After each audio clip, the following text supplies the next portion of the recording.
Assalamualaikum warahmatullahi wabarakatuh. Perkenalkan, nama saya Nur Hafifah Kasau dari kelas C21A. Saya akan menjelaskan materi yaitu vokal, diftong, dan konsonan. Sebelum masuk ke pembahasan lebih lanjut mengenai apa sih itu diftong, apa itu konsonan, dan apa itu vokal, kita perlu tahu dulu klasifikasi bunyi. Bunyi adalah udara yang masuk ke telinga berupa getaran bunyi. Yang bunyi itu dapat dikeluarkan oleh alat ucap, yaitu bibir, lidah, dan pita suara. Seperti yang saya lakukan sekarang ini, saya berbicara, jadi keluar bunyi. Ada bunyi yang keluar melalui pita suara saya, digerakkan oleh lidah saya, dan digerakkan juga oleh mulut saya. Baik, langsung saja kita masuk ke vokal. Nah, vokal itu jenis bunyi bahasa yang berakhiran diproduksi dihasilkan setelah R. Nah, bunyi vokal ini diklasifikasikan menjadi dua, yaitu tinggi rendahnya posisi lidah dan maju mundurnya lidah. Nah, pertama, tinggi rendahnya posisi lidah. Ada yang dinamakan vokal atas dan ada juga yang dinamakan dengan vokal bawah. Vokal tinggi atas itu I dan U. Nah, vokal tinggi bawah I dan U. Kemudian ada juga vokal sedang tinggi, vokal sedang atas, dan vokal sedang bawah. Ya. Nah, kalau vokal sedang atas itu E dan O. Kemudian ada juga yang dinamakan vokal rendah.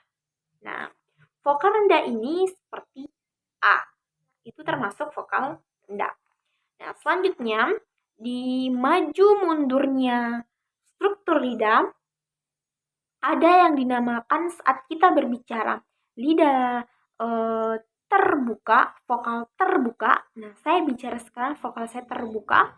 Ada juga yang dinamakan vokal tertutup. Nah, vokal tertutup dan semi terbuka.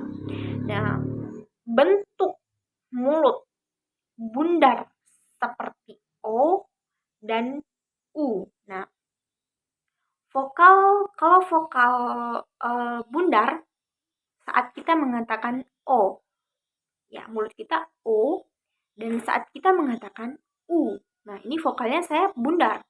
Nah, sedangkan kalau vokal tak bundar, itu contohnya adalah E. Saya tidak bundar kan? E dan I. Itu tidak bundar. Vokal netral, tidak ada bundar, tidak bulat, dan tidak bundar, yaitu A. Biasa saja kan? A. Jadi itu netral.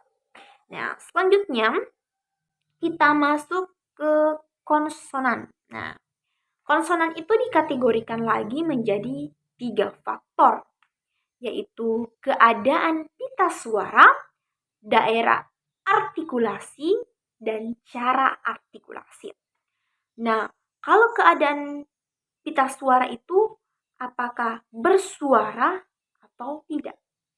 Kalau daerah artikulasi itu penyebutannya, bagaimana penyebutannya gitu.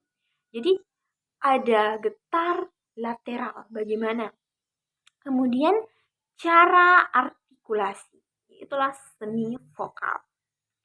Nah, pengertian dari konsonan yaitu huruf mati. Jadi konsonan itu adalah huruf mati ya, yang hambatannya pada tempat-tempat artikulasi. Maksud dari itu, udara yang keluar dari paru-paru tidak ada hambatan. Jadi saat kita menyebutkannya itu tidak ada hambatan. Saat kita mengeluarkannya tidak ada hambatan. Contohnya yaitu B, C, D, F, G, H itu tidak ada Tidak seperti saat kita mengatakan A, itu ada di sini kan. Nah, jadi kalau B, C, D tidak ada hambatan di paru-paru. Selanjutnya adalah diftong. Diftong adalah gabungan dari dua huruf yang menghasilkan bunyi rangkap. Nah, dalam bahasa Indonesia seperti au, ai, dan oi. Contoh kalimat ya, contoh kata kerbau. Jadi menggunakan diftong au, kerbau, kerbau, au kan au. Kemudian santai, santai menggunakan diftong ai, ai. Sedangkan yang bukan diftong itu apabila memiliki dua bunyi, dalam katanya. Contohnya adalah bau, bau itu ada dua bunyi. Nah, jadi disebut diftong apabila berada dalam satu suku kata yang sama. Kalau tidak berada dalam satu suku kata yang sama, maka itu tidak termasuk dalam diftong. Sekian yang dapat saya sampaikan.